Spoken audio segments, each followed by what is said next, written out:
It's funny how things work out in the countryside. You can be walking along, thinking everything is just as it should be, when something unexpected happens, something that makes you pause, wonder, and believe that maybe, just maybe, there's magic in the world after all. This is one of those stories. It's about a little girl named Sophie and a bear cub, but it's also about how the land and its creatures have a way of watching over each other, especially when you least expect it. I grew up in a small village in the Cotswolds, and like most families around here, we didn't have much in the way of luxury. But what we did have was a home full of love and an endless stretch of woods right behind our cottage. Sophie lived just down the lane, with her mum and dad. She was a quiet, sensitive child, always reading or playing with the animals that roamed the fields. Sophie had been born with a condition that kept her from walking properly. The doctors were no help, and her parents, wonderful as they were, could only try their best to keep her spirits up. It was one of those brisk autumn mornings when I first heard about the bear. Sophie had been having a particularly hard time that week, trying to keep up with the other children at school, and her family had just come to the conclusion that she might need a bit more time to heal. Her mum, Mary, was the sort of woman who always found a way to make the best of things. That morning, she'd taken Sophie out to the garden for a bit of fresh air. You could see the sadness in Sophie's eyes whenever she looked out at the wide fields, longing to run through them like the others, but her legs wouldn't let her. Now, this is where things start to get strange. That day, Sophie's mum had gone inside to fetch a cup of tea, leaving Sophie alone on the bench by the hedge. The garden was quiet, just the sound of the wind rustling through the trees and the distant bleating of sheep from the meadow. Sophie had her favorite blanket wrapped around her, a gift from her grandmother. But as she sat there, lost in her thoughts, she saw something moving at the edge of the woods. At first, Sophie thought it was a fox, but it wasn't. It was bigger, clumsy, even, and as it got closer, she realized it was a bear cub, no older than a few months. It was strange, even for the countryside.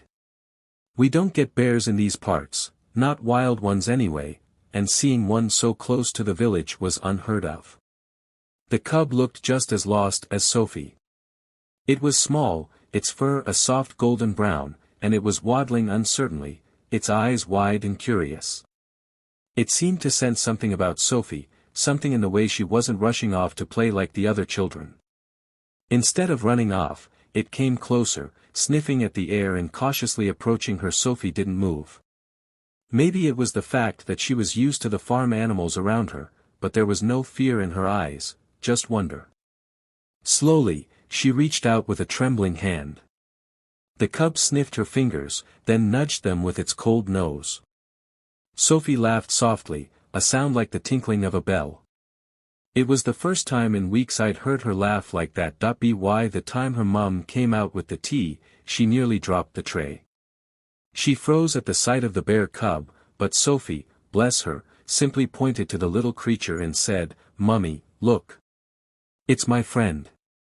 It took Mary a moment to gather herself, but she'd seen enough to know the bear meant no harm. She shooed Sophie inside for her safety, though the bear cub stayed close, sniffing around the garden as though it belonged there. It wasn't long before the villagers heard about it.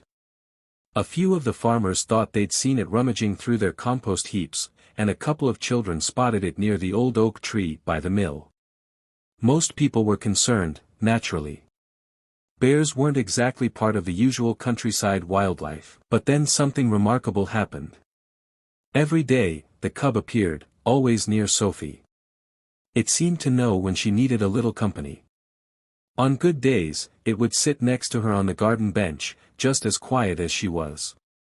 On bad days, when Sophie's condition made it hard for her to get out of bed, the cub would appear outside her window, its little paws pressing against the glass as if trying to comfort her. One particularly chilly morning, Sophie's parents were beginning to lose hope. Sophie had not gotten out of bed in nearly 3 days. She wasn't eating, barely talking. The doctors were due to come again, but they didn't expect any miracles. Mary had taken to sitting by the fire, knitting silently, when there came a soft scratching at the door. It was the bear cub. This time, it wasn't just a friendly visit, The cub nudged open the door, stepped inside the cottage, and sat down in front of Sophie's bed.